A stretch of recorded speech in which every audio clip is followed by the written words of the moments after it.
Pegue a palavra do Senhor, por favor. Pegue a palavra de Deus.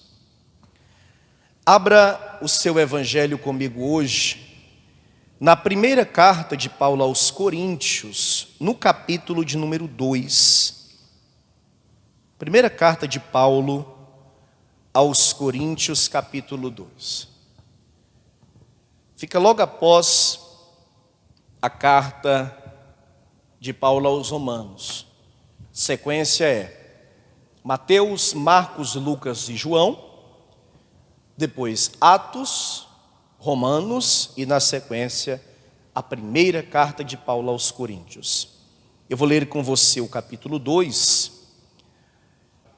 e o versículo que nós vamos iniciar a pregação é o versículo de número 16, que é o último versículo do capítulo 2. Primeiro aos Coríntios, capítulo 2, versículo 16. Quantos acharam, digam amém. Está escrito assim: porque quem conheceu a mente do Senhor, para que possa instruí-lo? Mas nós temos a mente de Cristo. Então Paulo, ao escrever isso, primeiramente, ele faz uma indagação, ele faz uma pergunta. Quem conheceu a mente do Senhor para que possa instruí-lo? Na sequência ele diz que nós temos a mente de Cristo, ou pelo menos devemos ter a mente de Cristo. Porque se nós tivermos realmente a mente de Cristo, nós vamos saber entender, compreender e aceitar a vontade do Senhor para as nossas vidas. Tem uma coisa que temos que ter em mente, é que os princípios, os preceitos, a vontade, ou como alguns costumam falar, como alguns costumam dizer, a lógica de Deus é diferente da lógica do homem. Deus pensa bem diferente de nós. E o salmista vai dizer que Deus faz conforme lhe apraz. O que significa isso? Conforme o seu querer, conforme a sua vontade, do seu modo, do seu jeito, do seu tempo, ainda que seja muito contrário à lógica do homem, muito que seja contrário ao pensamento do homem.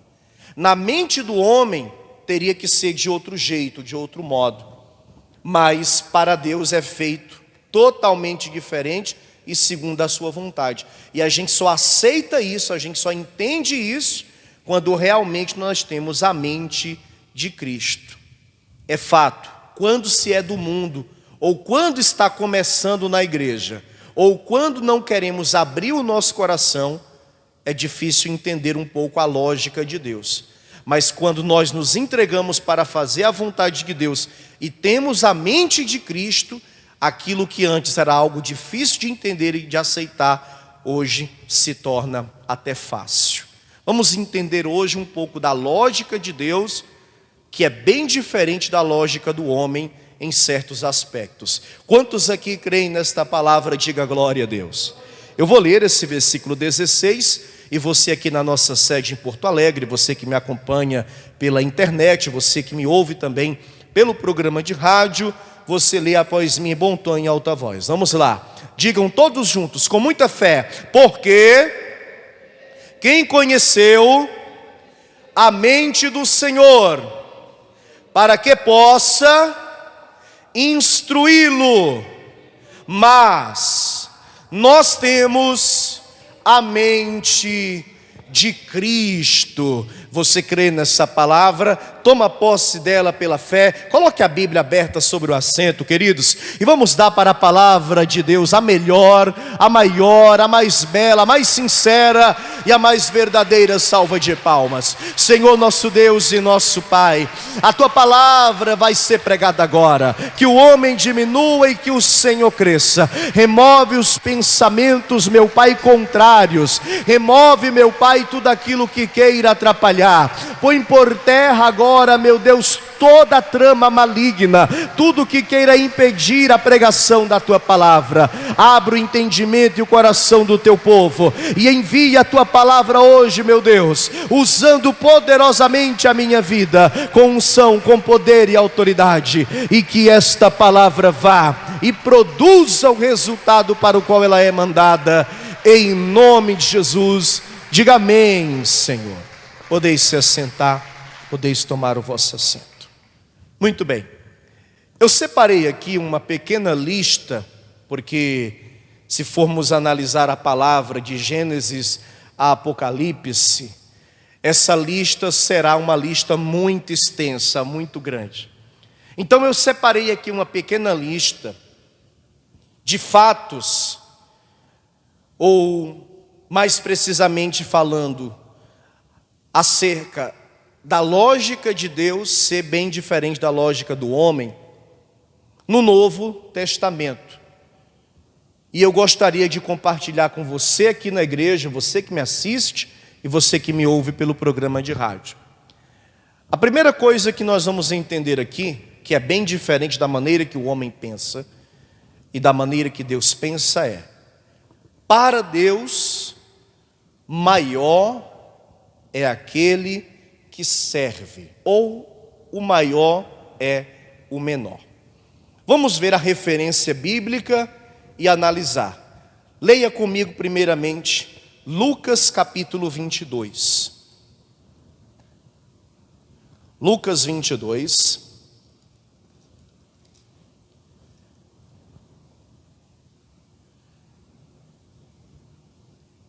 Versículo 24. Estava acontecendo uma certa contenda, um pequeno problema entre os apóstolos do Senhor, porque eles queriam saber quem dentre eles era o maior, o mais importante. E isso acontece em todo lugar. Isso acontece nas famílias. Tem irmãos que querem ser maiores do que os outros. Isso acontece entre amigos. Tem amigos que querem ser maiores uns do que os outros. Isso acontece também dentro de empresas, no trabalho. Tem sempre aquele ou aquela que quer ser ou se considera maior do que os demais. Então, nessa discussão, Jesus traz um ensinamento e mostra que a lógica do homem é bem diferente da lógica de Deus. Quem encontrou Lucas 22, versículo 24, diga amém. Diz a palavra: e houve também entre eles contenda sobre qual deles parecia ser o maior. E ele lhes disse: os reis dos gentios dominam sobre eles, e os que têm autoridade sobre eles são chamados benfeitores. Mas não sereis vós assim. Antes o maior entre vós seja como o menor, e quem governa como quem serve. Pois qual é maior, quem está à mesa ou quem serve? Porventura não é quem está à mesa? Eu, porém, entre vós sou aquele que serve. Amém? A pergunta inicial é: quem era o maior entre todos eles? Pedro, Tiago, João, os 12 apóstolos ou o Senhor Jesus? Quem era o maior entre eles? Jesus. Porque Jesus é o próprio Deus. Mas ele, sendo Deus, se fez servo. Vim para servir e não ser servido. Jesus era o maior não porque ele era Deus, mas porque ele se colocava na condição de menor. E mesmo sendo Deus, ele se tornava o maior não porque era Deus, mas porque ele se colocou na condição de servo. Ele veio para servir. Ele fala acerca de uma mesa e ele pergunta: quem é o maior? Quem está na mesa? O cliente. Vamos comparar com um restaurante. Um cliente que foi jantar e está ali para ser servido por um garçom que vai até a sua mesa, porque ali é o seu local de trabalho, e ele, com toda a educação, com todo o carisma, com todo o respeito, vai servir aquele cliente que ali está. Na lógica do homem, quem é o maior? O maior é quem está à mesa. Mas na lógica de Deus, maior sempre será aquele que estará servindo, que na lógica do homem é o menor.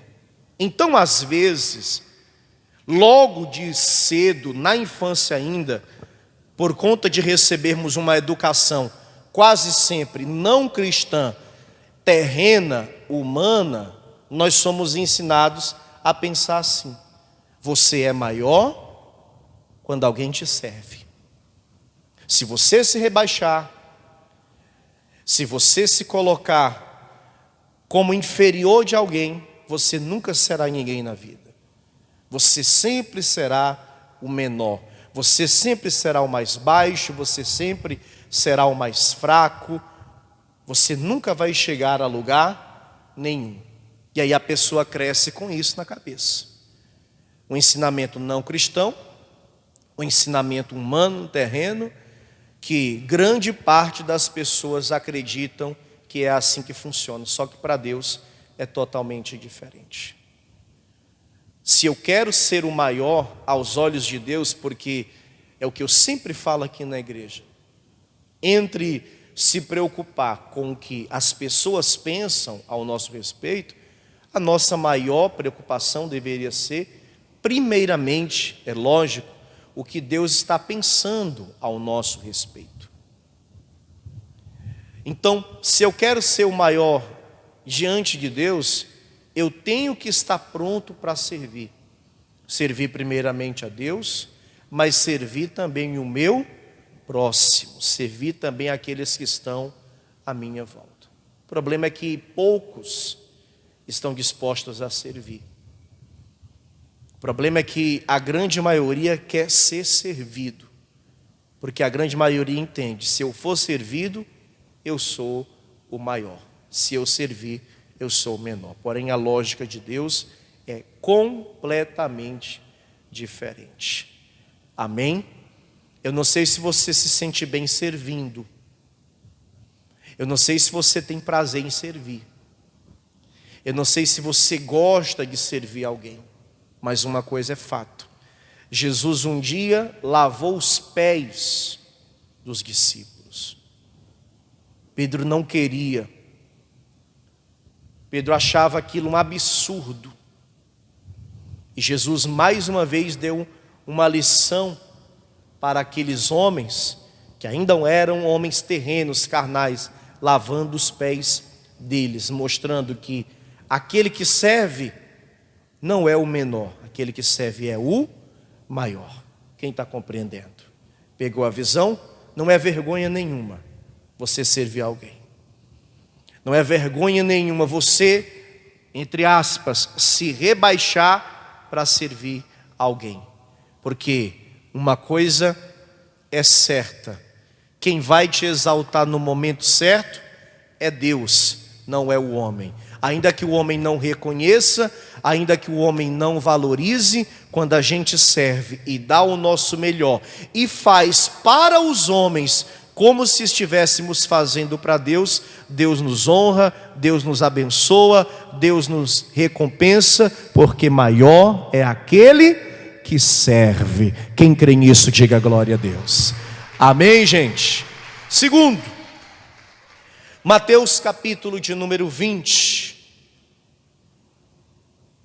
Mateus 20. Depois eu gostaria que você lesse essa parábola por completa. São aí 16 versículos. Leia em casa por completo. Porque eu só vou ler a princípio aqui o versículo 16, porque eu não quero estender tanto a mensagem. Mas leia depois na sua casa, porque é a parábola dos trabalhadores na vinha. Primeiramente vamos ler o versículo 16. Mateus 20, 16. Está escrito: assim, os derradeiros, ou seja, os últimos, serão os primeiros. Amém, gente? E os primeiros, derradeiros, ou seja, os últimos. E na sequência ele fala uma frase que ficou muito conhecida no meio cristão.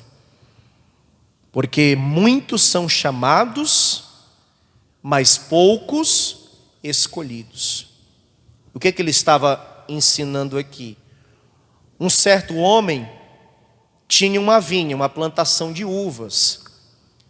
E ele precisava de homens para trabalhar na colheita. E ele viu uns homens ociosos, sem fazer nada, e os convidou para trabalhar na vinha dele. E ajustou com aqueles homens e combinou com aqueles homens um valor em dinheiro, o pagamento pelo dia de trabalho. Era por volta de 6 horas da manhã. Amém, gente? Ali no início do dia. E ao decorrer do dia, ele foi chamando novos grupos. Mais para frente ele chamou um outro grupo, conversou e acertou o salário. Vou te pagar tanto. Amém, pessoal? Mais na frente, ele chamou outro grupo, conversou, acertou, vou te pagar tanto. E no final do dia, por volta de 5 horas da tarde, quase no final do expediente, ele chamou outro grupo, combinou o salário e disse: vou te pagar tanto. Só que esse último grupo, olha só, trabalhou apenas 1 hora. Trabalhou apenas 1 hora. Ali, talvez das 17 às 18 horas, encerraram o expediente. E o patrão, o dono da vinha, começou a pagá-los. Mas o problema aqui, que foi gerado, é que ele pagou o mesmo valor para os que chegaram por último, igualmente aos que começaram lá no início do dia. Ou seja, tu começou a trabalhar às 6 da manhã e ganhou um salário. Vamos usar o salário mínimo. E ganhou um salário mínimo. Eu comecei a trabalhar às 5 da tarde, terminei no mesmo horário que você e também ganhei o mesmo salário que tu ganhou. Injusto, sim ou não? Na lógica do homem, sim ou não? Então vamos brigar, vamos questionar. Está errado isso não pode acontecer, é uma injustiça. E quando os primeiros foram questionar, o dono da vinha disse: qual foi o valor que eu acertei com você? Eu não acertei com você um salário mínimo para você trabalhar comigo durante todo o dia? Então, por que você está reclamando? Esse foi o nosso acerto. Se eu quero que ele trabalhe apenas 1 hora e quero pagar a mesma coisa para ele, esse foi o meu acerto com ele. O meu acerto com você é esse, o meu acerto com ele é esse. Você não tem nada do que reclamar. Amém, gente? Aí depois ele diz: os últimos serão os primeiros, que inclusive receberam primeiro, e os primeiros serão os últimos. É o que vai acontecer também na vinda do Senhor. que muitos chegaram primeiro e ficarão de fora, e muitos outros chegarão na última hora e entrarão no céu. Porque muitos são chamados, mas poucos os escolhidos. Quem está compreendendo? É fato que a gente não tem que chegar ou pensar em chegar por último, porque a gente não sabe quando o fim vai chegar. Quanto mais rápido estivermos na presença de Deus, melhor é para nós, porque não sabemos o dia da morte e nem o dia da vinda do Senhor. Amém, pessoal? Mas não queira se apegar à lógica do homem. Se eu cheguei primeiro, eu tenho prioridade. Porque o ladrão da cruz chegou nos últimos minutos e foi salvo. Amém, minha gente? Amém ou não amém? Judas chegou primeiro. E o que foi que aconteceu com Judas? Perdeu a salvação. Quem compreende? Pegou a visão? Então diga: os últimos serão os primeiros. Diga glória a Deus. Terceiro, Mateus capítulo 5. É diferente do que o homem pensa, é fato. É completamente diferente do que nós pensamos. Mas é assim que Deus trabalha. Mateus capítulo 5. Mateus capítulo 5, versículo 10. Quem achou, diga amém. Bem-aventurado os que sofrem perseguição por causa da justiça, porque deles é o reino dos céus. Anote a terceira lógica de Deus, que é diferente do homem. O perseguido é bem-aventurado, ou seja, é abençoado. E aqui você entende de o porquê que os cristãos passam por inúmeras lutas e dificuldades. E ali, dentro desse contexto, você entende o que a grande maioria não quer entender. O que a grande maioria não quer entender.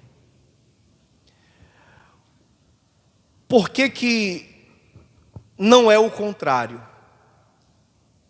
Eu sou cristão, eu sirvo a Deus, eu sou fiel a Deus. E por que eu passo por lutas e dificuldades? E muitas vezes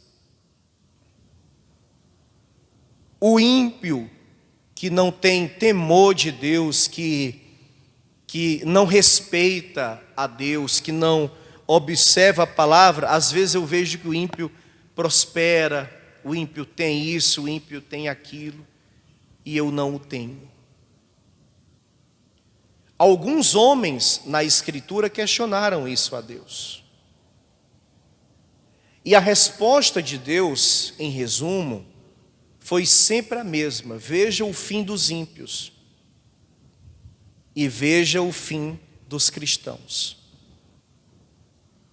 O ímpio pode ter tudo nessa vida. Ele pode ter a melhor casa, ele pode ter o melhor carro, ele pode ter a melhor condição, ele pode até comer melhor, ele pode até vestir melhor, mas ele não tem temor de Deus, ele não observa a Escritura, ele não é fiel a Deus, a grande maioria é incrédulo. Essa que é a realidade. A grande maioria é escarnecedor, e a grande maioria ficará de fora do reino de Deus. Porque eu digo a grande maioria, porque muitos ímpios ainda irão se converter, inclusive os da sua família. Quem crê nisso, diga amém. Talvez você tenha uma pessoa na sua família que é ímpia, e é um irmão seu, é um primo seu, é um tio, uma tia sua, e você olha muitas vezes para a tua condição de servo de Deus e que não é semelhante a dessa pessoa, mas essa pessoa é ímpia. E às vezes você é perseguido, você é maltratado, às vezes você passa por situações complicadas na sua vida e você fica se perguntando, mas por que se eu sirvo a Deus? E Deus está dizendo, quer ser bem-aventurado, que é mais do que feliz, saiba passar pelas perseguições. Por causa do quê? Prestou atenção no versículo? Por causa da justiça, por causa do que é certo, por causa do que é correto, por causa do que é justo, por causa do que é bom. Quem está compreendendo? Quando nós somos perseguidos por fazer o certo, continue fazendo o certo, porque você está no caminho certo. Amém? Porque, ao contrário do que muitos pensam, que é o seguinte, cheguei na igreja, agora tudo vai ser diferente. Tudo vai mudar, eu vou ser muito abençoado, eu vou ser muito feliz, tudo vai dar muito certo, as coisas vão acontecer para mim, as portas vão se abrir. E tudo isso acontece. Amém, gente? Mas ao longo do processo a gente passa por muitas perseguições. Ao longo do processo a gente vai passar por muitas situações só pelo fato de você ser um cristão. Só pelo fato de você ser um servo do Senhor. Quem está compreendendo, diga amém. Mas siga firme que vai valer a pena. Não desista porque valerá a pena. Continua crendo, continua acreditando, continua servindo, continua buscando. Não deixa de confiar, não deixa de acreditar. Porque bem-aventurado os que sofrem. Por quê, pessoal? Porque deles, diga, eu faço parte desses. Diga comigo, porque deles é o reino dos céus. Diga, o reino dos céus é meu. Vamos glorificar e exaltar o nome do Senhor. Oh, glória. Quarto, João capítulo 20. As coisas são diferentes da forma que Deus vê para a forma que o homem vê. Amém, gente? Olha o que vai dizer aqui, João 20, versículo de número 24. Aqui é após a ressurreição do Senhor. Jesus já havia sido visto por alguns discípulos. Jesus já tinha sido visto pelas mulheres, só que o Tomé, ele não estava acreditando nisso. E olha o que acontece. João 20, versículo 24. Ora, Tomé, um dos 12, chamado Dídimo, não estava com eles quando veio Jesus.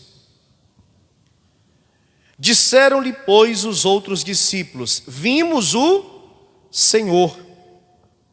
Mas ele disse-lhes, se eu não vir o sinal dos cravos em suas mãos, e não puser o dedo no lugar dos cravos, e não puser a minha mão no seu lado, de maneira nenhuma o crerei.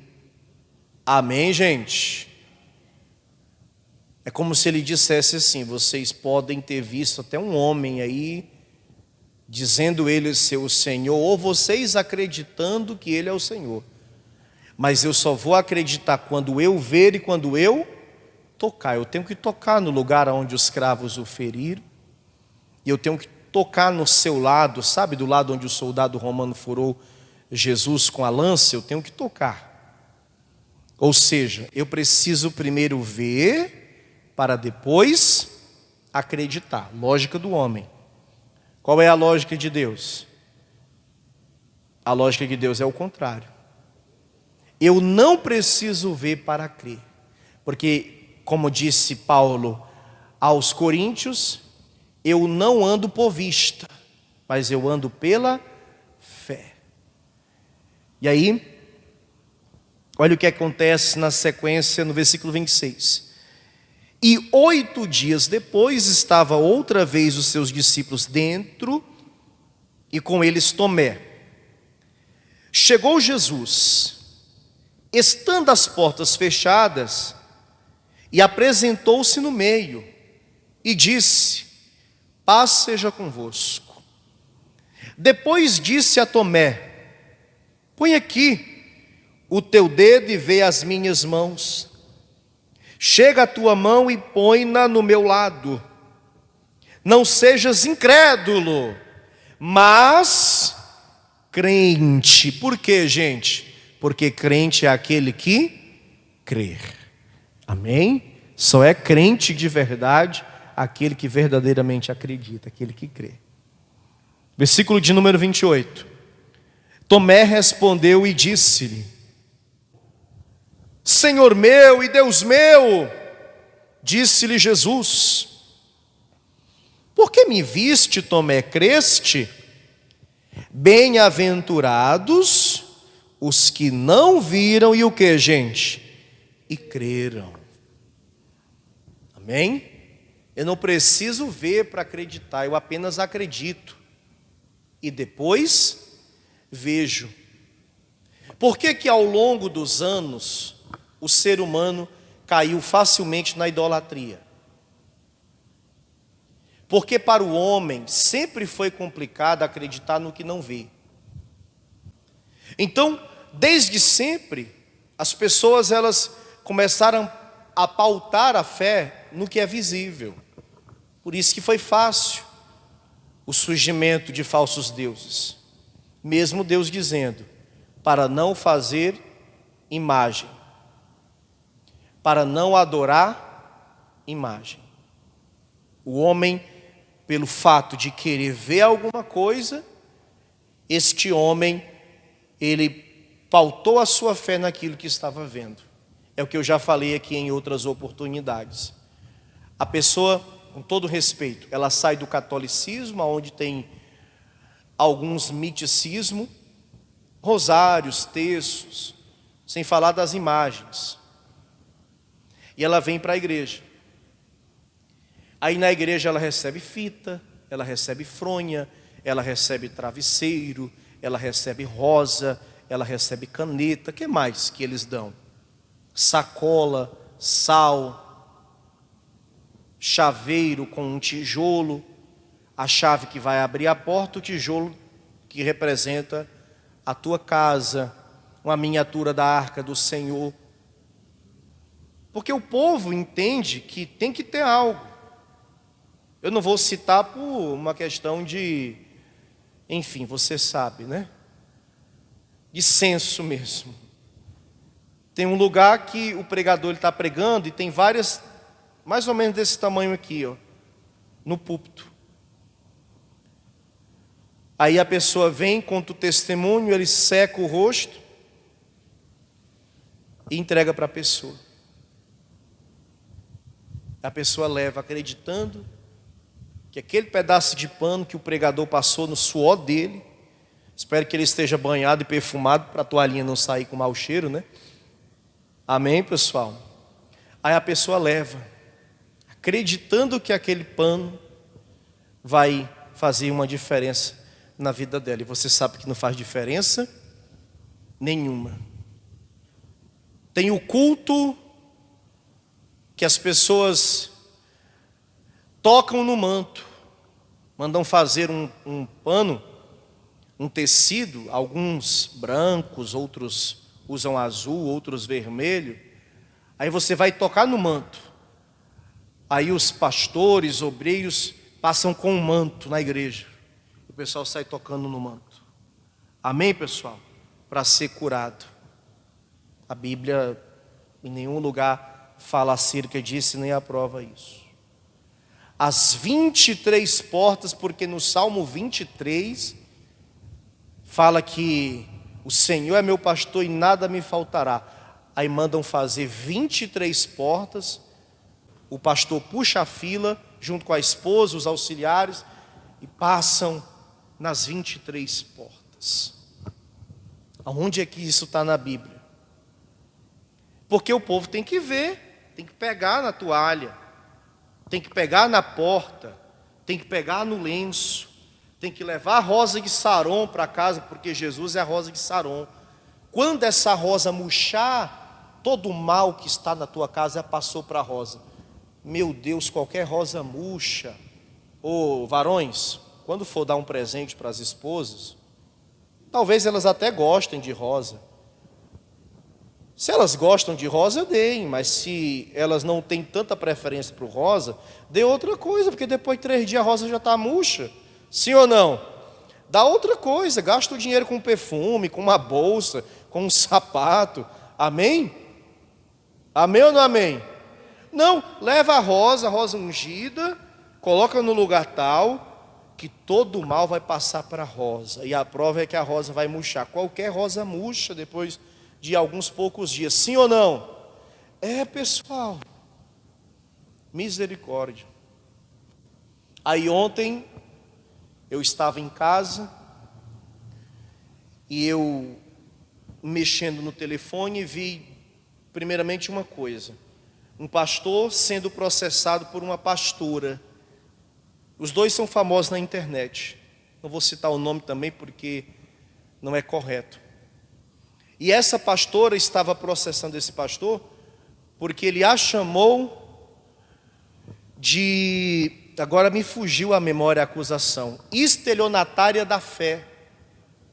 Porque ela estava fazendo uma live, dando o número do Pix dela, que inclusive era o CPF dela, dizendo: você vai dar uma oferta conforme a sua idade, e Deus vai te abençoar. A oferta da senhora seria quanto, vó? 70 e 78. A sua oferta seria quanto, irmã? Não quer falar? Não tem problema. Ia dar R$59 de oferta. O senhor ia dar quanto, seus irmãos? 68 de oferta. A minha ia ser pequena, que eu sou jovem. A minha ia ser menor aqui, né? Se fosse hoje, eu ia dar R$33 de oferta. Talvez ela não ia ficar muito feliz comigo, né? Amém? Seu Sandro, a sua oferta seria quanto? 51? É mesmo? E o amigo da Venezuela ia dar quanto de oferta? Qual a tua idade? 37? É, a tua não seria muito boa, igual a minha, né? Aí ele chamou ela de estelionatária da fé e ela processou ele, estava na justiça. E ele postou a audiência e tudo. Que o povo usa de umas coisas, que misericórdia. Aí eu coloco o telefone de lado, ligo a TV, e eu estou mudando de canal, porque eu estou procurando o 29, que é o canal da Paz e Vida. Só que chega no 13, que a gente também tem programação, de manhã e à noite, que é a RBI. E tinha lá um moço fazendo a programação. Eu parei, às vezes eu paro para ver. Olha a maneira que ele estava pedindo oferta. Olha a maneira que ele estava pedindo oferta. Veja bem a maneira que ele estava pedindo oferta. Abra sua Bíblia no Salmo 20, ele estava dizendo, né? Aí, você que está me assistindo, você vai fazer um Pix no valor de R$122. Todo mundo que está me assistindo vai fazer um Pix no valor de R$122 para ajudar essa obra. Coloca o número do Pix aí no rodapé, produção. Aí aparecia lá o número do Pix. E o que está escrito no Salmo 20 vai acontecer na sua vida. Aí daqui a pouco ele está com o telefone ali na mão e começa a chegar as notificações de Pix. Quando você recebe um Pix, o teu banco te avisa, sim ou não? Ele começou lá, aí começou a citar o nome do povo, primeiro nome, lógico, né? A irmã fulano de tal, do lugar tal, ofertou R$122. O irmão fulano de tal, do lugar tal, ofertou R$122. Aí teve uma hora que ele disse assim: queridos, não fui xingado ainda. Por quê? Porque tem gente que pega o número e entra apenas para xingar, sim ou não? Mas pode me xingar que eu não me importo, porque eu estou pedindo para a obra. E você que ofertar os R$122, o que está no Salmo 20 vai acontecer na sua vida. Aí eu mudei de canal. Fui assistir o pastor João Ribe. Fui ser alimentado. Amém, gente? Aí sabe qual é a pregação que o pastor estava fazendo? Justamente uma pregação sobre idolatria. Que o povo tem que acreditar para poder ver. Que na época de Elias, e eles começaram a propagar que o Senhor era o Baal. E o povo havia confundido tudo, porque Baal também significava Senhor. E o povo falava Baal, Baal, pensando que estava adorando o Senhor. E todas as casas tinham a imagem de Baal. E além de Baal, olha que coisa, você vai entender. Olha que coisa maravilhosa o pastor estava ensinando ontem. Tinha uma outra deusa chamada Azera ou Aserá, que era conhecida como a mãe do Baal. Todo mundo tinha uma imagem da mãe e do filho em casa.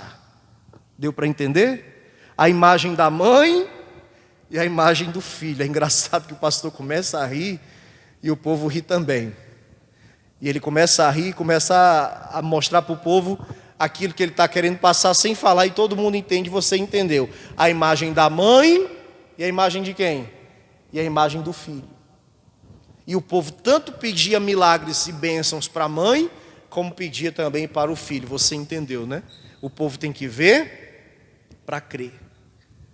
Só que para Deus é diferente. Para Deus a gente não precisa ver para crer. A única coisa dessas que o povo usa por aí afora, que eu uso e continuarei usando, é o óleo. E às vezes a gente erra em chamar o óleo de ungido. Não é o óleo que é ungido. O correto é dizer o óleo da unção. Amém, pessoal? Porque a unção está naquele que vai fazer a oração, naquele que vai ungir, e o poder vem de quem? O poder vem de Deus. Então é o óleo da unção e não o óleo ungido. Quem está compreendendo?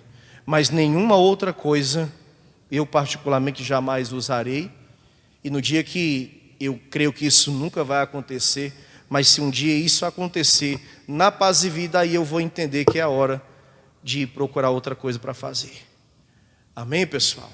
Porque essas coisas, nem na época que eu não conhecia Jesus como eu conheço hoje, nem na época que eu estava no mundo, digamos assim, eu nunca entendia, nunca consegui entender como que as pessoas acreditavam que uma imagem poderia ajudá-las. Eu nunca entendi isso. Como uma fita amarrada no braço poderia ajudar. Está entendendo, pessoal? Isso nunca entrou na minha cabeça. E hoje eu sei porque que o povo é assim. Porque o povo tem que pegar. O povo tem que sentir.